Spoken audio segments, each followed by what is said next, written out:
되겠습니다. 하나님 아버지 감사합니다. 오늘도 이렇게 저희들에게 귀한 주님의 날을 허락하셔서 오후 예배 하나님 성경 공부를 시작하고자 합니다. 이 시간에 성령께서 우리의 마음을 주장하시고 들어지는 말씀 공부하는 모든 말씀에 하나님의 성령께서 임재하셔서 깨닫게 하시고 그 말씀이 우리의 영혼의 아버지여 영적인 귀한 양식이 되어 우리 영혼을 더 아름답게 성장하게 하시고 우리 삶이 변화될 수 있도록 은혜를 베풀어 주시옵소서. 마지막 때 지혜로운 아버지여 이 등불을 준비하는 아버지 우리 모두가 되어서 예수님을 만나는 귀한 하나님의 사역자들 또한 축복하여 주시옵소서. 감사를 드리며 예수님의 이름으로 기도 올려옵나이다. 아멘. 예, 이제 우리 계시록을 펴시는데요. 계시록을 14장부터 이제 하시겠습니다. 계시록 1장 이제부터보다도 이게 지금 유튜브가 13장까지 나가서 가지고 거기 이어서 그래 할 예정입니다. 네. 우리가 오후 예배는 이 공부를 계속 할 겁니다. 기본 진리 계시록 돌아가면서 계속하고 이제 이 시간에는 이제 14장을 우리가 좀 펴주시고 14장이에요? 예, 이제 14장인데 13장까지 내용을 조금 정리를 하면 요한계시록이 우리가 공부하고 있는 이 요한계시록은 굉장히 정리정돈이 잘 되어 있고 굉장히 체계적으로 되어 있어요. 절대 중구난방적으로 되어 있지 않고 앞에 올 게 뒤에 오고 뒤에 갈 게 앞에 가고 이래 되어 있지 않아요. 아주 하나님의 시대적으로 사건적으로 순서적으로 체계적으로 착착착 그렇게 계시록이 정리가 되어 있어요. 원래 계시록 책이 그런 책이거든요. 그래서 1장은 이제 13장까지 정리를 할게요. 1장은 예수 그리스도의 환상과 사도 요한의 계시, 그렇죠, 인사. 2장 3장은 7교회를 향하신 주님의 편지. 그 다음에 4장은 천상 나온 본보에 대한 내용. 5장은 인봉한 책을 받으시고 6장은 인봉한 책을 떼시고 7장은 뭐죠? 보충계시. 그 보충계시는 교회 시대에서 일어난 일 중에 대표적인 일이 뭐였습니까? 예, 입맞은 종이죠. 여기 14만 4천명 입맞은 종을 만들어내는 이 바람 붙잡는 기간이 교회 시대다. 이렇게 공부하였고요. 그 다음에 8장 7절부터 7년대와 환란 시작입니다. 그래서 8장 7절부터 이제 나팔 불기를 시작하죠. 그래서 8장 7절부터 첫째, 둘째, 셋째 나팔을 동시상용적으로 분달하는 거죠. 그러면은 이 땅에 땅, 바다, 물, 해, 고논의 3분의 1의 재앙이 떨어지는 거예요. 그래서 이 온 세상은 뭐가 되냐 하면은 이제 흉년 재앙이 오는 거죠. 그래서 그 흉년 재앙으로 인하여서 이제 대환란 들어오고 난 다음에 흉년 재앙이 들어오고 한 1년에서 1년 반 정도 지나면 지나는 과정에서 흉년으로 많은 온 세상 사람들이 이제 고통을 받게 되는 거죠. 그리고 난 다음에 다섯째 나팔이 부러집니다. 이 다섯째 나팔이 부러지는 것은 결과적으로 5달 황충재앙이라고 그래요. 그래서 이 황충 같은 악령이 이 지역에서 다 올라와서 이 세상에 있는 모든 사람들의 죄 짓는 마음에 붙어서 그 죄를 더 많이 짓게 하고 또 사람들을 더 악하게 만들고 이 세상은 더 많은 아비규환으로 변하게 되는 그러한 사건이 5달 황충재앙입니다. 네. 그리고 이제 계시록 9장에 가서 보면 이제 다섯째 나팔을 부른데요. 그 다섯째 나팔 때에 고개 멸망이라고 하는 세계 3차 전쟁이 오거든요. 그래서 그 세계 3차 전쟁을 통하여서 어떻게 합니까? 엄청난 이 온 세상이 다시 한번 또 초토화가 되는 거죠. 그래서 말 그대로 세계 3차 전쟁입니다. 그래서 이제 거기에 이제 부합되는 구약의 에스겔 선지자를 통하여, 즉 에스겔 38장을 통하여서 이 마지막 때에 이제 이 고개 멸망이라고 하는 전쟁에 대해서 아주 어느 나라가 가담하게 되고 어떻게 망하게 되고 하나님께서 이 전쟁을 어떻게 이기게 해주시는 그러한 내용들을 자세하게 기록되어진 에스겔 38장과 계시록 9장 말씀을 짝으로 하여서 이 고개 멸망이라고 하는 전쟁을 이제 우리가 공부를 하였습니다. 그래서 에스겔 38장은요, 마지막 때 전 3년 반 때 일어날 전쟁에 대하여서 예언한 내용이에요. 그것을 우리가 이제 공부하였다라는 거고요. 그 다음에 이제 10장에서는 이제 여기 보시면 이제 이 전삼년 반 동안에 두 증인이라는 게 나와요. 그래서 이 두 증인을 통하여서 이스라엘 백성들에게 복음을 전하여서 이스라엘 백성들이 성령을 받고 이제 구원받는 그런 장면들이 이제 펼쳐지는 거죠. 그래서 그리고 이제 11장은 이제 전삼년 반 동안 일어난 모든 일을, 전쟁 일어난 일들, 이런 모든 일들을 총체적으로 한 번 더 이제 정리를 해주고, 그리고 12장으로 넘어가는 거죠. 그래서 12장은 뭐 하는 거예요? 그것 또한 보충 계시로서, 이렇게 하나님께서 이스라엘 백성들을 이제 이제 구원을 하게 하시는구나. 이렇게 해서 다시 한번 이제 정리를 해주는 게 보충 계시입니다. 그래서 이제 그 12장 1절과 12장이 특이한 장이잖아요. 12장 1절을 따로, 그 다음에 2절부터 따로 이렇게 하시면 되는데요. 12장 1절에 나오는 거, 해를 입은 여자에 대한 장면은 이 땅에서의 일이에요. 저기 영궤에서의 일이에요. 예. 그 영궤의 내용을 다시 12장 1절에서 딱 보여주시고, 그것을 그대로 이 땅에, 지상의 이스라엘 백성들을 상징적으로 보여주시면서 이스라엘 백성들이 이제 그 연단을 받으면서 이제 익은 열매가 되어가는 그런 내용을 쭉 전개되어져 나가는 것이 12장이잖아요. 그리고 이제 13장에서는 그 11장까지가 전 3년 반까지 넘어가고 끝나고, 그 다음에 12장은 보충 계시로 정리가 되고요. 그 다음에 13장은 후 3년 반으로 들어가죠. 그렇죠? 그래서 후 3년 반은 이제 1절에 보면, 13장 1절에 보면 바다에서 한 짐승이 나와서 바다 위에 탁 섰더라 하고 1절에 말씀하거든요. 그래서 그 1절에 나오는 그 한 짐승이 바로 앞으로 후 3년 반 전체를 메꿔갈 그러한 이제 적그리스도를 이제 보여줄 수가 있는 거죠. 그래서 그 13장을 통하여 적그리스도 등장해서 짐승 출현이라고 하죠. 여기 나왔잖아요. 그래서 여기 이제 도표로 보면 이렇게 해서 11장까지는 전 3년 반이 끝나고, 그 다음에 12장은 보충 계시, 13장은 후 3년 반 들어오는 그런 7째 나팔을 불면서 짐승 출현하면서 화가 이제 셋째 화째입니다. 셋째 화. 예. 그러면서 후 3년 반에 들어가는 거죠. 그리고 이제 오늘 이제 13장까지 했으니까 오늘 이제 14장을 우리가 공부하게 될 것입니다. 그래서 이 14장은 제목이 1절에서 20절까지의 내용인데요. 처음 익은 열매와 두 번째 익은 열매로 이렇게 딱 되어 있습니다. 요 이제 거기 보시면 1절에서 20절에 보면 처음 익은 열매와 두 번째 익은 열매로 나와 있는데, 제목이요. 거기 1절에서 5절까지의 내용이 이제 휴거된 성도들 그렇게 나와 있죠. 제목, 소제목이라고 할 수 있어요. 동그라미 1번요. 자, 거기다가 좀 필요한 분들은 적으셔도 돼요.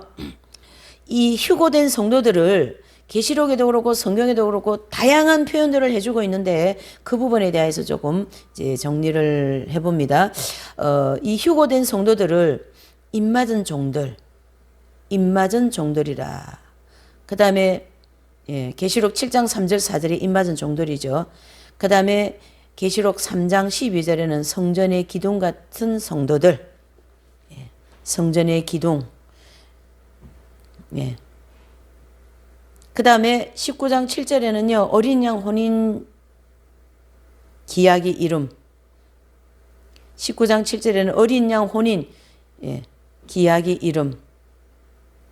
그 다음에 21장 2절에는 거룩한 성이 예비됨. 거룩한 성이 예비됨. 21장 2절에는 거룩한 성이 예비됨. 그 다음에 21장 9절에는 어린 양 아내. 21장 9절에는 어린 양 아내. 그 다음에 베드로 후서 1장 4절에는 신의 성품에 참여한 자들. 베드로 후서 1장 4절에는 신의 성품에 참여한 자들, 이렇게 볼 수가 있습니다. 여기 조금 정리한 이 내용은 다 휴거된 성도들을 가르쳐 얘기하는 거예요. 그렇죠? 입맞은 종들, 어린 양의 혼인 기약이로, 그 혼인에 참여할 신부가 누굽니까? 14만 4천 명 이 휴거된 성도들이잖아요. 거룩한 성에 들어갈 분들이 누구시죠? 그렇죠. 거룩한 성에 들어갈 분, 신부들이죠. 그 다음에 어린 양 아내가 누굽니까? 그렇죠. 14만. 그 다음에 베드로 후서 1장 4절에서 말하는 신의 성품에 참여되어진 분들이 바로 14만 4천 명이라고 하는 휴거되어진 성도들. 그래서 이 성경에는 이렇게 신약에는요, 이 휴거된 성도들에 대해서 상당히 많은 단어를 쓰고 있어요. 그래서 우리가 1절에, 14장 1절에서 5절에 나오는 이분들은 성경 전체를 메꾸는 분들이다. 이래 보면 되는 거죠. 그래서 조금 이게 참고적인 내용을 제가 이제 잘 설명을 드렸고요. 자, 그러면 이제 이 휴거된 성도들은 14장 1절에서 5절은 뭐라고 얘기하는지 한번 읽어보십니다. 1절입니다. 시작. 또 내가 보니 보라 어린 양이 시온산에 섰고 그와 함께 14만 4천이 섰는데 그 이마에 어린 양의 이름과 그 아버지의 이름을 쓴 것이 있도다. 아멘. 그랬어요. 자, 이 말씀은 후 3년반 환란 초기에 어린 양 예수님과 휴거되어진 14만 4천 명이 어디에 있다고요? 시온산, 즉 천상낙원의 그 어떤 이제 그 지성소에 있는 모습을 보여준 거예요. 사도 요한이 이렇게 본 겁니다. 지금 이제 시온산, 즉 천상낙원, 하나님 나라의 지성소라고 하는 하나님 보좌가 있는 곳이잖아요. 거기 지성소에 서 있는 모습을 딱 본 거예요. 그리고 계시록 7장에서 이제 보면 땅에서 바람 잡는 기간 동안 교회 시대 14만 4천 명이 만들어진다라는 걸 보여주고 있습니다. 그래서 요 입맞은 종들 내지는 천상낙원에 서 있는 이 시온산에 서 있는 이 14만 4천 명은 언제 만들어진 분인가? 바로 계시록 7장에 나오는 교회 시대 동안 만들어진 분이다 라고 거기 딱 정리되어 있죠. 그리고 전 3년반 환란 동안에는요, 이 14만 4천 명이 땅에 있는지 하늘에 올라가 있는지 대해서 선명하게 가르쳐 주지 않고 있다라는 거예요. 그렇죠? 그래서 이제 이 14만 4천 명에 대해서 다시 한번 정리를 하면 계시록 13장부터 후 3년반 환란에 대한 계시가 시작되는데 계시록 14장 1절에서 14만 4천 명이 은밀하게, 그렇죠? 은밀하게 휴거되어서 천상낙원 어디입니까? 시온산에서 예수님과 함께 서 있는 모습을 보여주고 있다는 얘기죠. 그러니까 이분들이 휴거되었기 때문에 이 전 3년 반 동안에 이분들 거의 언급이 안 됐잖아요. 그런데 14장 1절에서 5절에 이분들을 딱 언급을 시키는 거예요. 왜 그래요? 이분들은 이미 이 땅에 없고 휴거되어서 천상낙원에 있는 시온산에 하나님 보좌 있는 데 있다. 그걸 가르쳐 주는 거예요, 지금. 그래서 14만 4천 명은 이분들이 이마에 어린 양의 이름과 아버지의 이름이 쓴 것이 있도다라는 것을 보면 계시록 3장 12절에 보면요. 이긴 자가 되면은 뭐가 한다요? 이마에 하나님의 이름과 새 이름을 기록해 주겠다라는 약속이 있거든요. 무슨 자가 되면요? 이긴 자가 되면. 그러니까 이분들은 이 14만 4천 명 이분들은 교회 시대 동안 이긴 자들이기 때문에 시온산에 서 있고 그 이마에 뭐가 있어요? 어린 양의 이름과 아버지 이름이 쓴 것이 있더라라는 거죠. 예, 그러니까 계시록 3장 12절의 말씀이 그대로 정리가 되잖아요. 그렇죠? 그래서 계시록 14장 1절 말씀과 계시록 3장 12절 말씀을 딱 맞춰서 볼 때에 아하, 이분들이 교회 시대 이긴 자들이라는 것을 알 수가 있다는 얘기죠. 이해가 되시죠? 자, 그 다음에 이제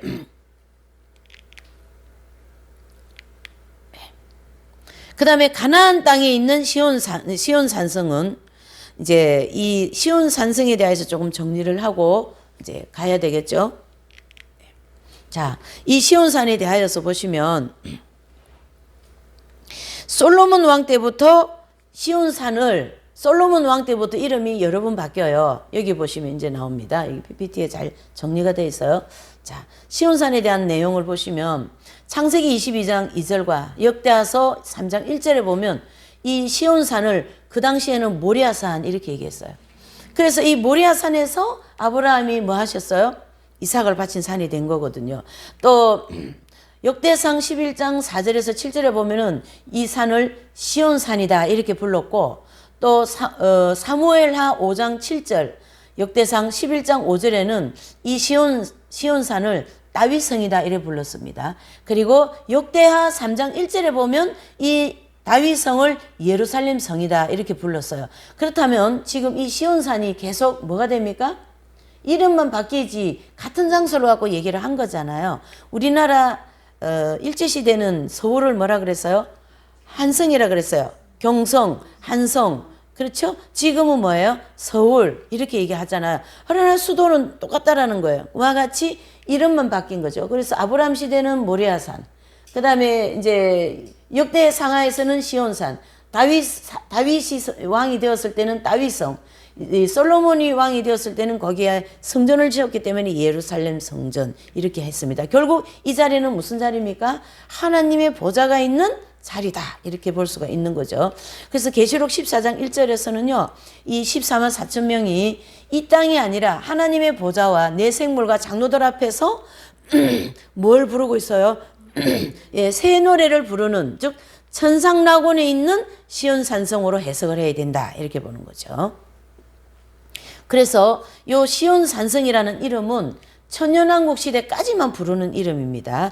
천년왕국 시대가 끝나고 나면 뭐라고 부른다고요? 새 예루살렘 성이라고 부른다라는 얘기죠. 예, 이렇게 해서 시온 산에 대하여서는 조금 정리를 이제 하시면 되고요.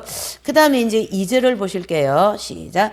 내가 하늘에서 나는 소리를 들으니 많은 물소리도 같고 큰 내성도 같은데 내게 들리는 소리는 검은고 타는 자들의 검은고 타는 것 같더라. 아멘. 그랬습니다. 자, 여기 보니까 하늘에 무슨 소리를 가지고 사도 요한은 말씀을 하고 있는데요. 하늘에서 나는 소리, 즉 14만 4천 명이 보좌와 내 생물과 입사 장로들 앞에서 뭐 어떤 뭘 부르고 있어요. 그게 뭐죠? 새 노래를 부른다 이렇게 표현했습니다. 그래서 이 새 노래는 요한 1서 2장 12절에서 17절에 보면 어떤 영적인 단계에 맞춰서 이게 정리가 돼야 됩니다. 그래서 아이들의 단계, 청년의 단계, 아비들의 단계를 볼 때에 아이들의 단계는 이 새 노래가 맑은 물소리처럼 들리는 그런 소리고, 그러게 이제 이 맑은 물소리처럼 들리는 이게 그 새 노래에 대하여서 무슨 뜻인지 못 알아듣는다. 즉 영적으로 이렇게 어린아이 단계에 있는 사람들에 대한 영적 상태를 얘기해 준 것이고, 또 청년의 단계는요 큰 내성처럼 들린다라는 건데, 이 큰 내성처럼 들린 것은 두렵게 느껴진다라는 거죠. 두렵게 하나님의 음성이. 또 아비들의 단계, 즉 이 아비들의 단계에 있는 영적인 상태인 분들은 하나님의 음성이 어떻게 들립니까? 검은고 타는 소리 같이 들리는 거죠. 그렇죠? 네. 그래서 이 검은고 타는 소리 같이 들리는 소리가 사도 요한에게 들린 거예요. 사도 요한은 지금 이 영적 단계가 어떤 단계입니까? 아비들의 단계잖아요. 사도 요한은. 그러니까 하나님의 음성이 무엇으로 들려요? 검은고 타는 것 같이 그렇게 아름답게 들린다 이렇게 말씀하고 있는 거죠. 그래서 검은고 타는 소리처럼 들린 것은 사도 요한이 아비들의 단계에 들어간 14만 4천 명의 이긴 자들 가운데 속하였기 때문이다. 이렇게 정리를 해 주셔야 되겠죠. 예. 그래서 이 본문에서 계시록 14장 2절에서 말하는 이 물소리, 큰 내성, 검은 거는 결국 영적 성장에 따라서 하나님의 음성과 하나님의 뜻이 이렇게 분별이 되는 게 큰 차이가 난다. 이렇게 볼 수가 있는 거죠. 사도 요한은 굉장히 이 성장에 대하여서 말씀을 많이 하신 분입니다. 그래서 아이들아, 청년들아, 아비들아, 그것도 사도 요한이 말씀하셨고, 또 이 계시록을 기록할 때도 이렇게 소리에 대하여서도 세 단계를 나눠놓고 얘기하고 있어요. 그래서 이분은 확실히 영적 성장에 대한 개념이 있는 분이다. 이렇게 볼 수가 있는 거죠. 3절을 보실게요. 시작. 저희가 보좌와 내 생물과 장로들 앞에서 새 노래를 부르니 땅에서 구속함을 얻은 14만 4천 인밖에는 능히 이 노래를 배울 자가 없더라. 아멘. 그래서요. 바로 1절에 나온 시온산에서는 하나님의 보좌와 내 생물과 입사 장로들이 함께 휴고된 성도들과 14만 4천 명, 그렇죠. 휴고된 성도들 14만 4천 명이 서 있는데, 이들은 후 3년 반 환란 초기에는 뭐 한다고요? 땅에 있지 않고 어디에 가 있다라는 얘기입니까? 천상낙원 시온산이 있다는 것을 가르쳐 주고 있어요. 또 14만 4천 명이 부르는 이 새 노래는요, 그들이 가지고 있는 지혜, 사랑, 능력, 그거에 의하여서 부르는 것이기 때문에 이 노래는 14만 4천 명 성도들 이외에는 이 소의 노래를 부르기에 감당하기 어려운 내용입니다. 그래서 1층천과 2층천에 있는 성도들은 이 노래를 못 알아들어요, 사실은. 예. 왜 그랬냐면 그분들의 영적 수준에 맞춰서 하나님을 찬양하고 있기 때문에. 그래서 땅에서 구속함을 얻었다. 이것은 14만 4천 명이 그 영혼이 교회 시대에 이 땅에 사는 동안 영적 할례를 받았을 뿐만 아니라 육체도 휴고되는 순간, 그 순간에 뭐를 입은 거예요? 부활체를 입게 되었다는 것을 가르쳐 주고요. 또 로마서 8장 23절을 보면 영혼의 구속을 받은 성도들이 몸의 구속을 기다린다라고 말씀한 것처럼 바로 휴고되는 순간에 몸의 모든 구속이 되어버렸습니다. 그게 부활체다 이렇게 말하는 거죠. 그래서 휴고되는 순간에 다 부활되어서 그렇게 확 이제 휴고가 되었다 이렇게 볼 수가 있는 거죠. 결국 이분들이 지금 누굽니까? 교회 시대 이긴 자들이고 휴고된 성도들이고 그분들이 지금 사도 요한의 눈에는 어떻게 보이고 있어요? 시온산에 서 있는 모습으로 딱 보여주고 있는 거죠. 4절입니다. 시작. 이 사람들은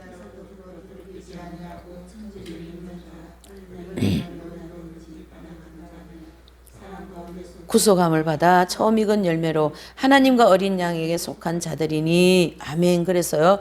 자, 자 여기에 보시면 이제 이 계시록에는요. 이 세고대 여자가 이 여자라는 말이 기록되어 있어요. 계시록 17장 1절에서 3절에 나오는 큰 음녀라는 여자가 있고 또 계시록 12장 1절에 해를 입은 여자가 있고 계시록 2장 20절에 거짓 선지자 이세벨이라는 여자가 있어요. 그래서 이렇게 계시록에는 세 종류의 여자가 나오는데요. 이 본문에서 얘기하는 이 여자는 14만 4천 명이 땅에서 봉사할 때 있었던 교회 시대 동안 있었던 이제 거짓 선지자들을 말한다라는 거죠. 예.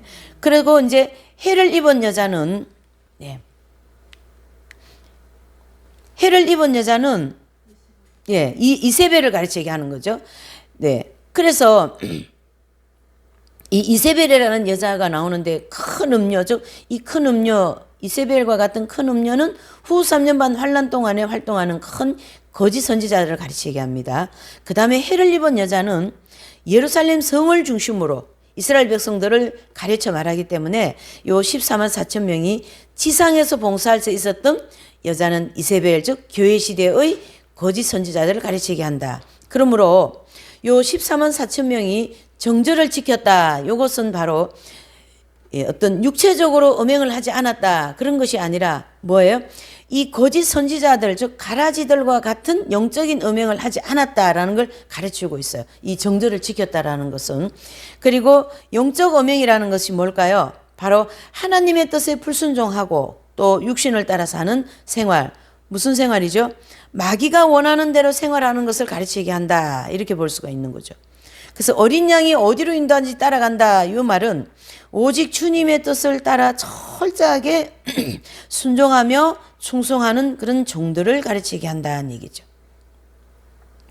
결국 이 본문에서 얘기하는 이 여자는 땅에서 구속을 받은 이 여자는 어린 양이 어디로 인도하든 사람 가운데서 구속을 받은 처음 익은 열매다 해서 결과적으로 이 세 여자 중에서 뭐예요? 14만 4천 명 입맞은 종들, 즉 교회 시대 이긴 자들, 예수님의 신부를 가르치게 한다라는 거죠. 그래서 이와 같이 오랜 세월 동안 준비되어 이 14만 4천 명을 한 묶음으로 다루고 있고 이들은 예수님께서 추수하실 때 가장 먼저 익었기 때문에 거두어진 성도들, 즉 처음 익은 열매다 이렇게 되는 거죠. 그래서 추수를 하긴 했는데 처음 추수되어요. 두 번째 추수되어요. 그래서 처음 익은 열매다 이렇게 이름을 붙여놓은 거죠. 그러므로 공중강림 하실 때부터 지상강림 하실 때까지 7년 대환란으로 정하셨는데 이때 추수하는 시기라고 말할 수가 있다라는 거고요. 또 처음 익은 열매가 있다라는 것은 또 무슨 얘기예요? 두 번째도 있다 이런 뜻이죠. 그죠? 두 번째 익은 열매와 세 번째 익은 열매가 있다라는 것을 가르쳐 주고 또 처음 익은 열매는 교회 시대의 이긴 자들 14만 4천 명 드리고 또 두 번째 익은 열매는 다섯째 인을 떼실 때 제단 아래 모여있던 또 그렇죠. 순교자들과 그 다음에 계시록 15장 2절에 나오는 대환란을 통과하는 중에 순교당한 자들을 가르쳐 말한다. 그리고 세 번째 익은 열매는 어떤 열매예요? 대환란이나 또한 중간 영역을 통과하면서 하나님의 은총을 힘입어서 연단받고 흰옷 입은 나머지 모든 성도들을 가르치게 한다는 얘기예요.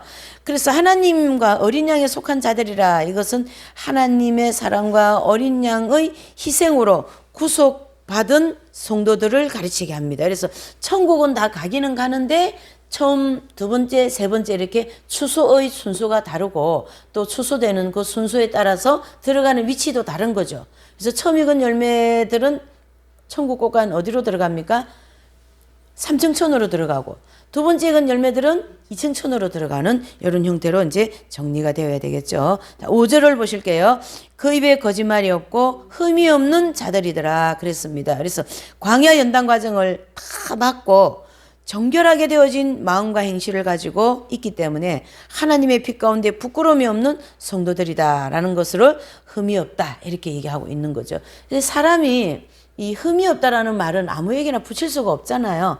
그러니까 이분들은 흠이 없을 정도로 완전한 하나님의 거룩에 들어가신 그런 분들이다 이래 볼 수가 있는 거죠. 자, 그러면 이제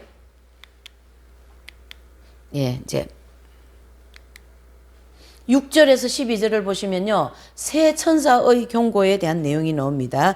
6절, 7절 보실게요. 시작. 또 보니 다른 천사가 공중에 날아가는 땅에 거하는 자들 곧 여러 나라와 족속과 방언과 그가 큰 음성으로 가로되 하나님을 두려워하며 그에게 영광을 돌리라. 이는 그의 심판하실 시간이 이르렀음이니 하늘과 땅과 바다와 물들의 근원을 만드신 이를 경배하라 하더라. 아멘. 예. 그래서 여기 보시면 그 첫째 천사가 공중에 이렇게 쫙 날아가면서 땅에 가는 사람들에게 영원한 복음이라고는 말씀을 하고 가세요.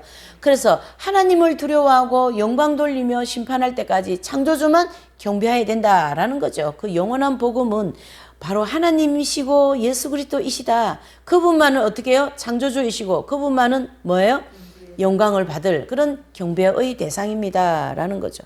그래서 하늘과 땅과 바다와 물의 고는, 즉 하나님께서 창조하신 모든 피조물을 몇 부분으로요? 이렇게 네 가지로 나누고 있어요. 하늘, 땅, 바다, 물고는 이렇게 이제 네 개의 크게 피조물로다가 나누고 있다 이렇게 얘기한 거죠. 그래서 그 나팔 재앙도 첫째에서 넷째 나팔, 대접 재앙도요 첫째에서 이제 넷째 대접 모두 다 이 네 종류의 피조물을 구분하여 재앙을 떨어뜨릴 겁니다. 앞으로. 예.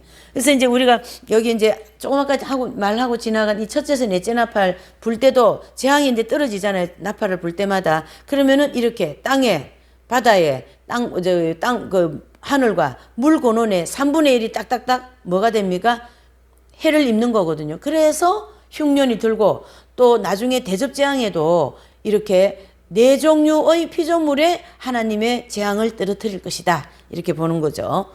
이렇게 이제 우리가 진리를 좀 정돈하는 입장에서 좀 정돈이 되면 좋겠죠. 네. 8절입니다. 시작. 또 다른 천사고 둘째가 그 뒤를 따라 말하되 무너졌도다 무너졌도다 큰 성 바벨론이요 모든 나라를 그 음행으로 인하여 진노의 포도주로 먹이던 자로다 하더라. 아멘. 그래서 이 둘째 천사가 온 천하를 미혹함으로써 장차 이 멸망하게 될 바벨론 성이 무너지는 것에 대해서 경고하는 내용입니다. 둘째 천사가.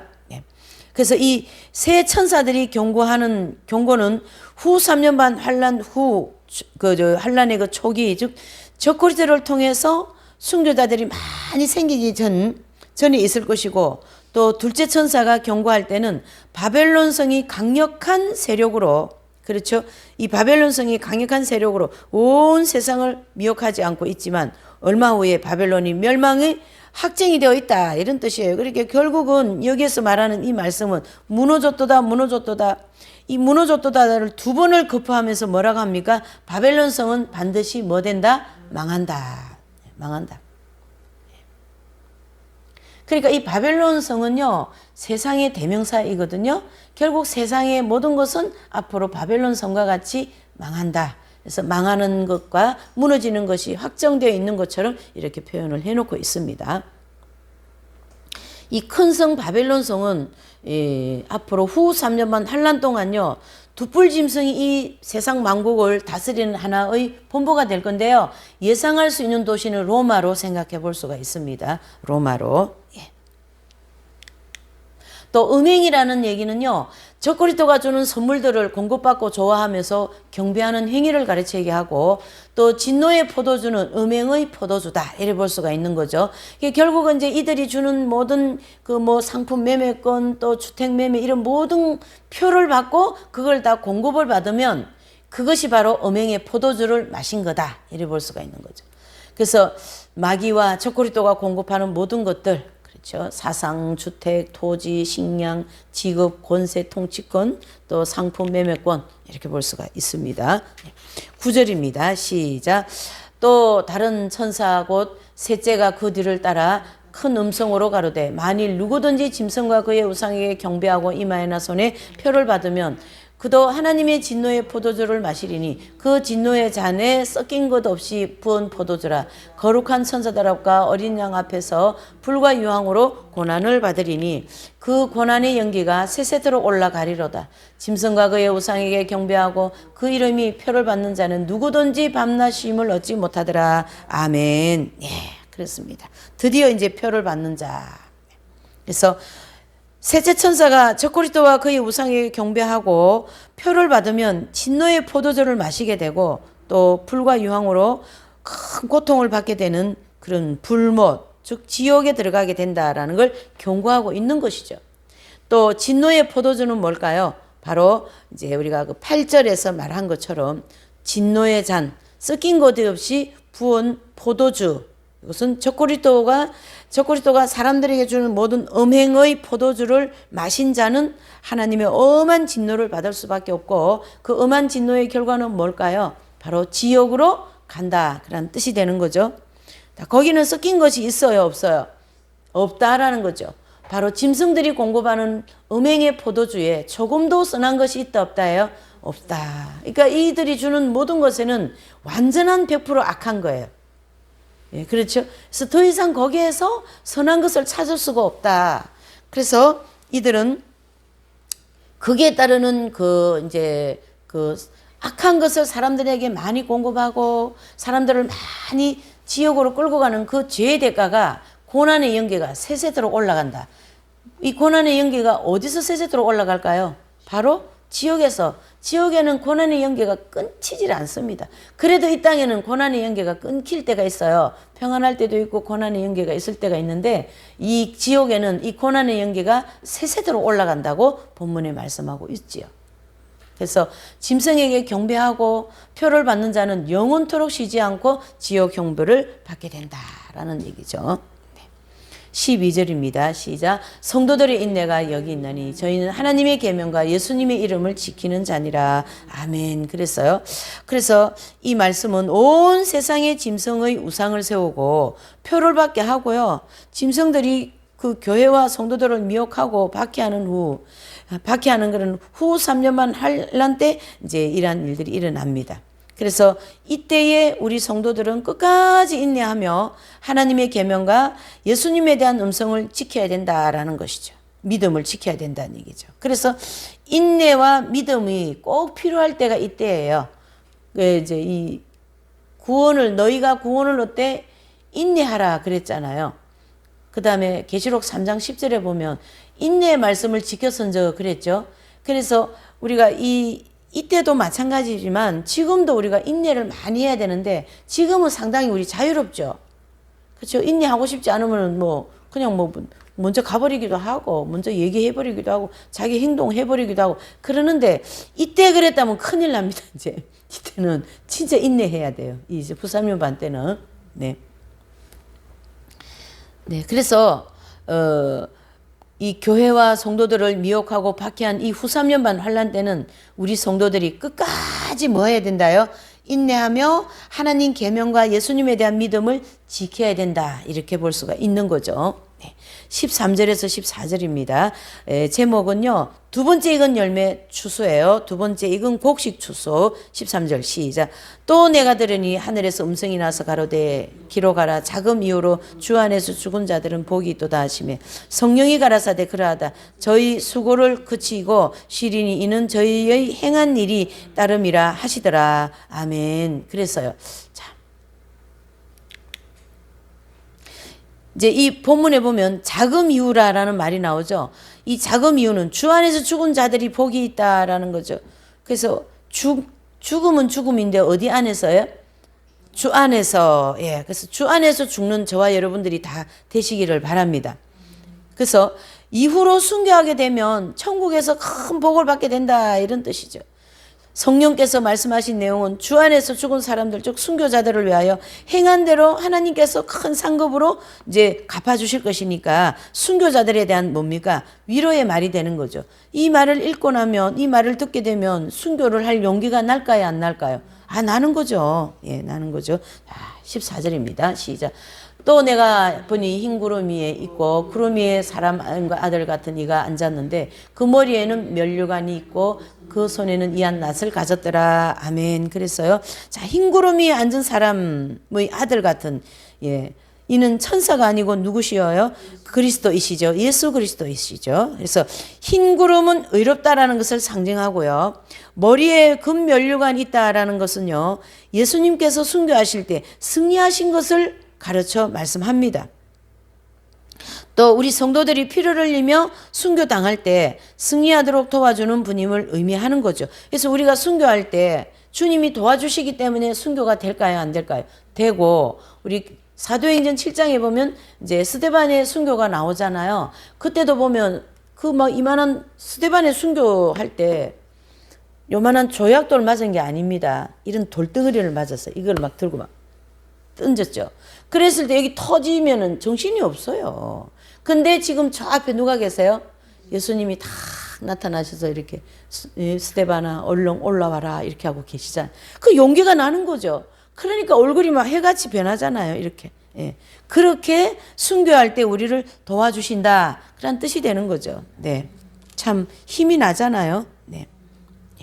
그래서 예수님께서 순교자들의 모범이시기 때문에 이렇게 이제 이한낫을 가져서 순교를 할 수 있도록 하신다 이런 뜻입니다. 추수할 때 사용하는 도구죠. 예리한 낫을 가지고 계시고 주님께서 순교하게 되는 모든 영혼들을 익은 열매가 되었기 때문에 추수하기 위하여 준비하고 계신 것을 이렇게 볼 수가 있는 거죠. 그래서 순교도요. 그냥 날탱이면 순교를 못합니다. 아무리 도와주려고 그래도 다 익어야만이 순교를 시켜주셔요. 그래서 주님이 딱 볼 때, 이제 너 순교해도 되겠다 할 정도로 익었어요. 그때 이한낫을 딱 대는 거거든요. 그러니까 내가 중간에 환란을 잘 겪고 왔으니까 내가 순교해야지. 그래서 되는 순교가 아니에요. 주님이 보실 때 너 영혼을 딱 보니까 이제 완전 폭 익었어. 완전히 그 대봉감 입듯이 폭 익었어. 됐다. 이제 그만 익어도 되겠다. 그럴 때 낫을 딱 떼어서 순교시켜서 영혼을 걷어가시는 거거든요. 그래, 그 정도 익으면 저 원수까지 다 사랑하고 아버지하고 사도 요한이 말이죠. 이 밤모섬에서 계시받는 그런 영적 상태가 되지 않았겠어요? 네. 그렇게 되어야 순교도 해주시지. 그냥 웬만큼 익었다고 순교 그게 아니에요. 이 모든 게 다 주님의 손에 있어요. 그리고 기준은 전부 다 뭐예요? 익은 열매의 기준이 있어요. 이게 이 원리 그대로 7년 대환란 통과하는 성도들에게도 적용이 돼요. 그렇죠. 안 익으면 천연한 거 못 들어가요. 안 익으면은 영적 할례를 못 준다니까요. 45일 동안 있을 그 영적 할례. 그러니까 어떡하겠어. 익어야 된다니까, 익어야. 별로 어렵게 생각할 거 없어요. 익어야 돼요, 주님이요. 익히기를 원하시지. 우리를 익히기 위해서 이 대환란이 필요한 거거든요. 그러니까 이 진리가 우리가 사방팔통 통화가 돼야 돼요. 예수님의 재림의 목적이 세 가지가 있잖아요. 재림 목적 중에 하나가 뭡니까? 익은 열매 추수라고 했잖아요. 익은 열매 추수. 익은 열매 추수인데 대환란 천년왕국 들어가는 백성 그러면 살짝 덜 익어도 될까요? 설 익어도 될까요? 감자 설 익듯이? 젓가락 찔러보니까 약간 설 익었어. 될까요? 안 됩니다. 폭 익어야 됩니다. 그러니까 예수님이 12가지 성품으로 폭 익어야 돼요. 참 갈 길이 멀긴 하지만 또 도와주실 분이 강력하게 계시니까 너무 이제 우리가 상심할 일은 아니고요. 예. 이렇게 해서 흰 구름에 앉은 사람의 아들 바로 예수님 금면류관은 순교로서 승리하신 것을 의미하고 이한 낫은 추수할 때 사용한 예리한 낫이다 이렇게 볼 수가 있는 거죠. 자, 15절입니다. 시작. 또 다른 천사가 성전으로부터 나와 구름 위에 앉은 이를 향하여 큰 음성으로 외쳐 가로되 내 이한 낫을 휘둘러 거두라. 거둘 때가 이르러 땅의 곡식이 다 익었음이로다 하니 아멘. 그랬어요. 자, 여기 이제 다른 천사는 천상낙원에 있는 장막 성전으로부터 나온 천사인데요. 흰 구름 위에 앉아 계신 그 예수님을 향하여 큰 음성으로 땅에 있는 곡식이 다 익었으니 당신의 낫을 휘둘러 거두어 주십시오. 이렇게 호소하고 있는 거예요. 예, 호소하고 있는 거예요. 그러니까 여기 이제 15절 본문에는 거둘 때가 이르러 땅의 곡식이 다 익었음이로다 이렇게 말을 했지만은 원래 이 장면에서는 호소적인 입장이죠. 천사가 하나님 앞에 예수님 앞에 명령하면 안 되죠. 그러니까 주님이시여 땅에 있는 모든 열매들이 다 익었으니 속히 낫을 휘둘러 주십시오. 이렇게 호소적인 입장에서 봐야 된다는 얘기죠. 그래서 원어 성경에는 호소하는 의미로 기록되어 있어요. 그래서 당신의 칼을 휘둘러 속히 거두어 주십시오. 이렇게 말씀하고 있습니다. 세 번역, 공동 번역, 현대인 선인경에는 그렇게 기록하고 있어요. 16절입니다. 시작. 이한 낫을 땅에 휘두르매 곡식이 거두어지니라. 아멘. 예수님께서 직접 순교자들을 추수하신다라는 것을 보여주시고요. 또 땅에서는 짐승들을 통하여 순교자들의 피가 난자하게 흘러내리고 있는 그런 상황이죠. 어떤 손이 죽어가고 있어요? 적그리스도의 짐승들에 의하여 하나님의 백성들이 이제 무참하게 죽어나가는 그런 모습입니다. 이렇게 그림이 한 장면 나왔습니다. 추수하는 장면. 예수님이 다 이한 벅과 번쩍한 낫을 가지고 저 지구에서 지금 죽어가는 사람들을 이제 추수하시는 그런 모습이다. 이래 보는 거죠. 이렇게. 이 땅에서는 막 그냥 등에 막 창이 꽂히고 말이에요. 저기 땅끝이라는 그 영화가 있어요. 순교 영화인데 거기 이제 땅끝에 선교를 갔는데 거기 미개인들에 의하여서 이 이제 순교자들이 순교를 해요. 선교사님들이 순교하는 장면이 있습니다. 그 영화에 보면. 근데 그 순교할 때 창으로 꼽을 때마다 그 영혼을 천사들이 와가지고 영혼을 이렇게 확 걷어가는 모습이 보여요. 실제적으로. 실제로 이렇게 하얀 천사가 와가지고 영혼을 걷어가는 이렇게. 그러니까 이 땅에는 막 피가 낭자하고 아주 처참한 그런 무참한 현장인데 하늘나라에서는 이 영혼들을 걷어서 영광으로 하나님의 영광의 거리로 막 들어가는 그런 모습으로 이제 변화되는 거죠. 순교자의 수가 충만하게 채워지는. 그래서 예수님을 믿고 배반하지 않는 사람들을 잡아서 감옥에 가두고 고문하고 순교시키는 그런 일들이 낭자하게 일어나는 거죠. 후 3년만 환란 중반기예요. 자, 그 다음에 이제 네 번째로는요, 14장 17절, 20절의 네 번째는 포도송이 추수입니다. 18절, 7절, 8절요. 시작. 또 다른 천사가 하늘에 있는 성전에서 나오는데 또한 또 불을 다스리는 다른 천사가 제단으로부터 나와 이한 낫을 가진 자를 향하여 큰 음성으로 불러 가로되 내 이한 낫을 땅에 휘둘러 그 포도가 익었느니라 하더라. 아멘. 그랬어요. 그래서 천사가 하늘에서 나오는데요. 예리한 낫을 가지고 추수하기 위해서 딱 나타난 장면을 본 거예요. 사도 요한이. 그리고 막 불을 다스리는 천사가 성전 밖에 있는 그 노제단으로부터 나와서 추수할 천사에게 익은 포도송이를 거두라라고 명령을 합니다.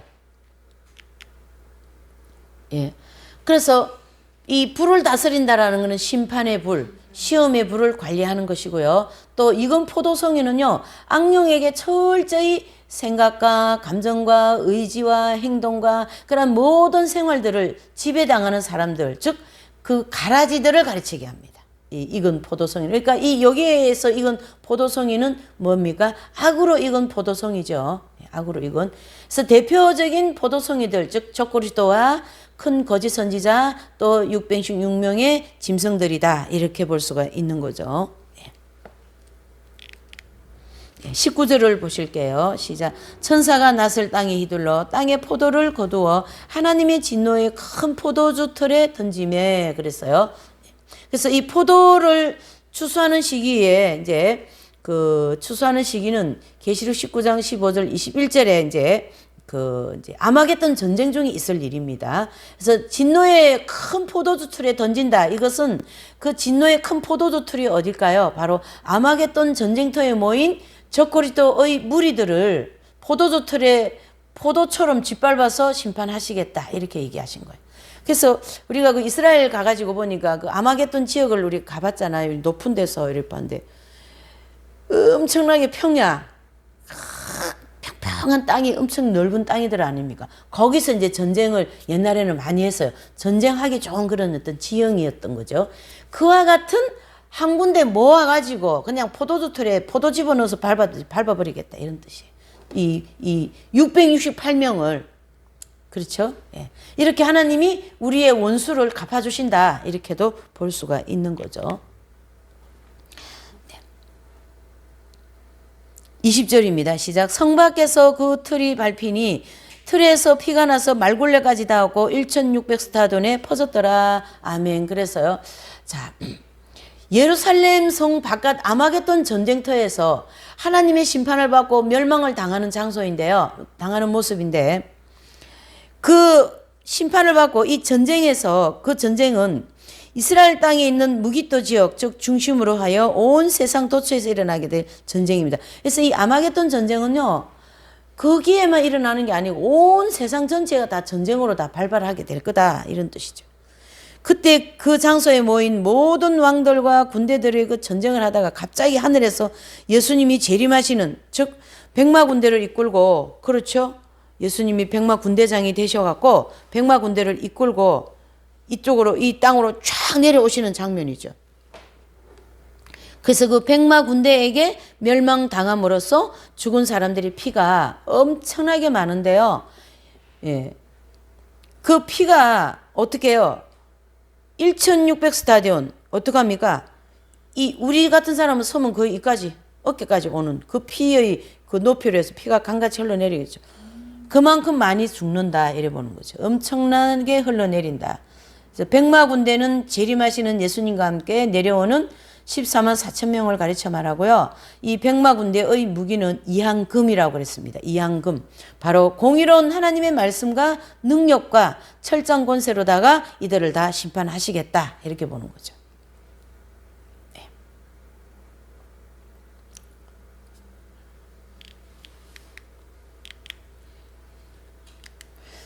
또 거기 보시면 이제 이 14만 4천 명을 가르쳐 얘기하고 백마 군대는 이 백마 군대는 무기는 이한낫 그렇죠? 예.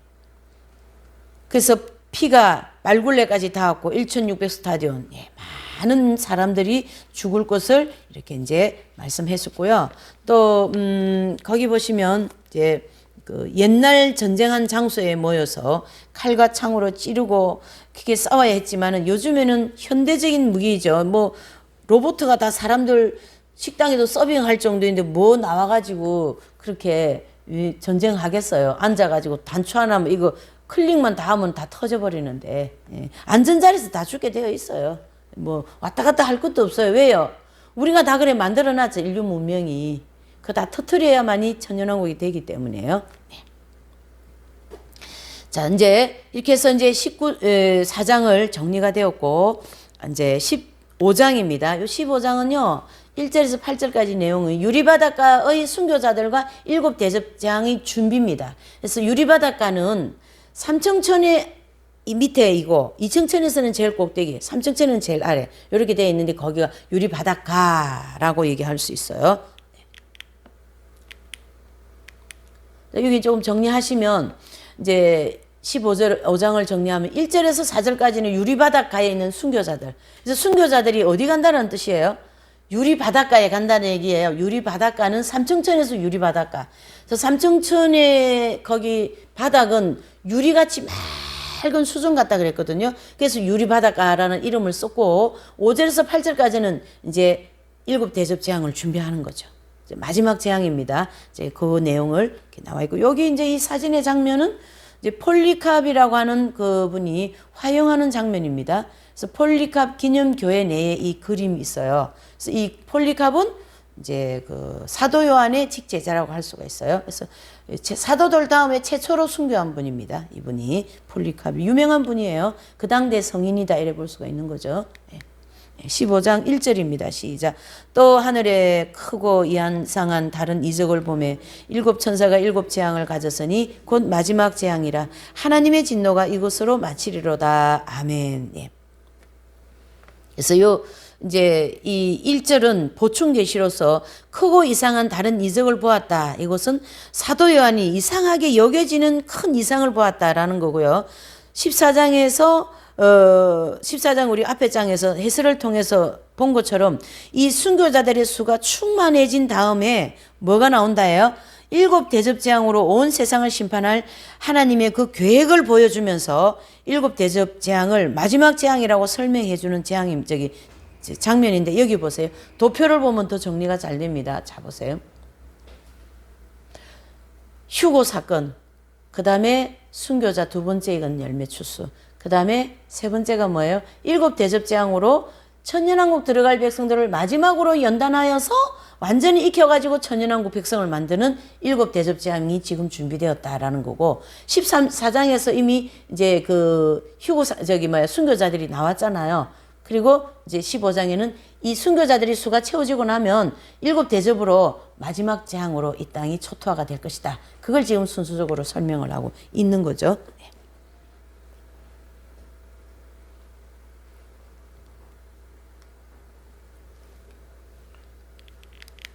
자, 2절을 보실게요. 시작. 또 내가 보니 불이 섞인 유리바닷가 같은 것이 있고 짐승과 그의 우상과 그의 이름의 수를 이기고 벗어난 자들이 유리바닷가에 서서 하나님의 검은고를 가지고, 아멘, 그랬어요. 자, 여기 보시니까 불이 섞인 유리바닷가다 그랬습니다. 유리바다. 자, 심판의 불이 유리바다, 즉 천상낙원의 시온산성을 통과하여서 대환란 동안 이 세상에 막 흘러내리는 거죠. 그러니까 제일 꼭대기 누굽니까? 하나님 보좌가 있는 것이죠. 예. 그 심판의 불이 그 하나님 보좌 시온산성을 통과하여서 대환란을 이 땅에까지 이제 흘러내린다. 그런 뜻이 되는 거죠.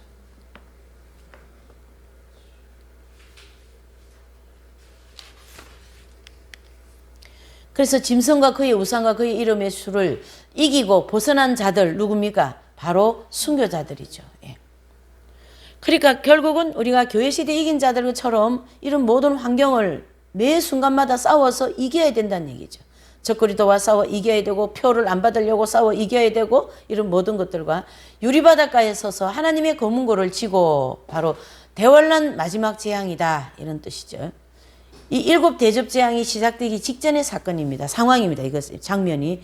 그래서 순교를 당한 모든 성도들이 그 영혼이 유리바닷가에 천상낙원 시온산의 변두리에서 승리의 구원에 대한 노래를 부르게 된다라는 거죠. 3절과 4절입니다. 시작. 하나님의 종 모세의 노래 어린 양의 노래를 불러 가로되 주 하나님 곧 전능하신 이시여 하시는 일이 크고 기이하시도다. 만국의 왕이시여 주의 길이 의롭고 참되시도다. 주여 누가 주의 이름을 두려워하지 아니하며 영화롭게 하지 아니하오리까. 오직 주만 거룩하시니이다. 주의 의로우신 일이 나타났음에 만국이 와서 주께 경배하리다 하더라. 아멘. 그렇습니다. 자, 여기 보시니까 노래가 나오죠. 이 모세의 노래를 부른다라는 것은 후 3년 반 환란 동안에 우상숭배에 빠지지 않고 십계명을 지켜 승리했음을 의미합니다. 그래서 모세 하면은 십계명과 우상을 우리가 생각해 볼 수 있잖아요. 그래서 모세의 노래 이렇게 얘기했고요. 또 어린 양의 노래 나오죠. 그것은 예수님을 통해 믿음으로써 속죄 은총을 받고 빛과 생명으로 거듭난 거에 대한 찬양을 하는 거죠. 여러분, 우리가 대환란 동안 뭐가 싸우겠어요? 죄와 싸우죠. 이 부패한 정욕과 싸우죠. 자아중심적인 것과 싸우죠. 그렇죠? 그럴 때마다 주님의 속죄 은총으로 우리를 용서하여 주시고 회개시켜 주시고 또 죄짓고 또 회개하고 또 넘어지고 또 회개하는 그러한 은총을 받고 빛과 생명으로 거듭났음에 대한 찬양을 하는 거죠. 그래서 무슨 노래예요? 어린 양의 노래라는 거죠. 속죄 은총하면 또 누구를 떠올릴 수가 있어요? 예, 그렇죠. 그래서 노래가 지금 누구의 노래입니까? 어린 양의 노래. 그전에는 모세의 노래라 그랬잖아요. 모세의 노래는 후사면 반 동안 이 성도들이 무엇과 싸웠어요? 우상숭배. 저들이 주는 그 저그리스도 우상 그걸 안 섬기려고 막 싸웠잖아요. 그러니까 모세의 노래와 어린 양의 노래가 이렇게 나온 거예요. 그래서 하나님과 의롭고 영화롭고 거룩하신 하나님을 경배하는 모습을 이렇게 보여주고 있는 거죠. 5절에서 6절입니다. 시작. 또 이 일 후에 내가 보니 하늘의 증거 장막의 성전이 열리며 7 재앙을 가진 7 천사가 성전으로부터 나와 맑고 빛난 세마포 옷을 입고 가슴에 금띠를 띠고 아멘 그랬습니다. 그래서 이 장막 성전 즉 여기는 천년왕국 시대까지 천상낙원에서 존재하는 이름이고 계시록 21장 22절을 보면 영원한 신전지에는 필요 없습니다. 그래서 이제 세마포 옷은 성도뿐만 아니라 천사들도 입는 그런 어떤 높은 천국의 천사예요. 그래서 더 맑은 세마포 옷, 또 금띠, 큰 권세를 의미하는 거죠. 그래서 7 대접재앙을 쏟는 천사들은 큰 권세를 가지고 있는 천사들입니다. 천사들도 등급이 있다 그랬잖아요. 그래서 이 7 대접을 쏟는 천사들이 이 당시에 굉장히 등급이 높은 그러한 천사들로서 이렇게 큰 권세를 가진 천사다 이렇게 표현을 한 거예요. 7절과 8절입니다. 시작. 네 생물 중 하나가 세세에 계신 하나님의 진노를 가득히 담은 금대접 7을 그 7 천사에게 주니 하나님의 영광과 능력을 인하여 성전의 연기가 차게 되매 7 천사의 7 재앙이 마치기까지는 성전에 능히 들어갈 자가 없더라. 아멘. 그래서 자, 네 생물은 계시록 6장 1절에서 8절에 기록한 것과 같이 하나님과 어린 양이 하시는 모든 일을 보필하는 임무를 이제 수행하고 또 하나님의 무슨 역할을 하는 분들이에요? 예, 비서관 역할을 하는 분들이에요. 그래서 이 네 생물이 금대접 7을 7 천사에게 이렇게 주면서 7 재앙을 금대접에 담은 후에 후 3년 반 후반기에 쏟을 수 있도록 준비해 주는 모습입니다. 이렇게 참 그림이 또 이런 게 한뜩 나왔네요. 7 대접을 이렇게 네 생물에게 받아갖고 7 천사가 이렇게 진짜 들고 내려오는 모습을 이렇게 보여준 거예요. 이렇게 이제 이 대접 안에 재앙이 들어있는 거죠. 그렇죠? 이 재앙이.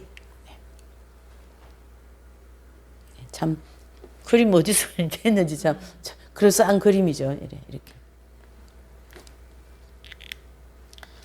그래서 이 네 생물은 하나님의 비서관 역할, 또 성전의 연기가 가득 차매 이것은 그 순교자들이 기도에 대한 응답으로다가 7 대접 재앙이 이제 나타나는 건데요. 자 보세요.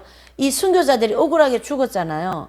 주여 우리의 이 억울한 죽음을 언제 신원하여 주시겠습니까? 그럴 때 조금 기다리게 하여서 너희 종무들도 다 이제 순교가 끝나면 내가 7 대접으로 심판해 줄게. 그래서 이 7 대접은 순교자들이 기도의 응답으로 떨어지는 뭐예요? 대접재앙이다. 이래 볼 수가 있는 거예요.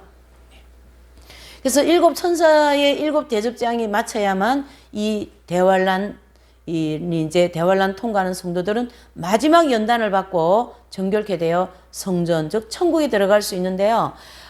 참 하나님이 그래서 계시록이 얼마나 체계적이고 그 사건이 일어날 때 그 사건을 통하여 그 다음 일을 연결하셔요. 자 보세요. 순교자들이 억울함을 심판하시는 것이 7 대접으로 심판해 주시잖아요. 그 심판의 대접을 통하여 또 대환란 천년왕국 들어갈 성도들을 그걸 통하여 또 나머지 연단을 시키는 거예요. 이해되시죠? 그래서 그 대접 재앙을 통하여 천년왕국 들어갈 백성들의 마지막 연단으로서 또 사용하시는 거죠. 그래서 그 연단을 통하여 천년왕국 들어갈 백성들이 완전히 익어지는, 그래서 이제 영적 할례를 받을 수 있을 정도로 이렇게 하나님은 계속 연단이라고 하는 도구를 가지고 우리 모든 성도들을 어떻게 해요? 익은 열매를 만들기 위해서 계속 연단시켜지는 그런 모습인데, 이것이 대환란 때만 있는 것이 아니에요. 지금 저와 여러분들에게도 있다고요. 그래서 이 연단은 너무 우리에게는 축복이다 이렇게 보셔야 되고요. 연단이 우리를 사람을 만들어가는 거예요. 연단이 없으면 안 돼요. 그래서 이 성경의 심진리가 더 힘이 있는 게 뭐냐면, 이 연단은 우리를 익은 열매 만든다라는 진리를 계속 전개하기 때문에 더 큰 힘이 영적으로 되고 또 큰 은혜가 될 줄 믿습니다. 예, 이렇게 해서 이제 16장부터는요, 이 대접이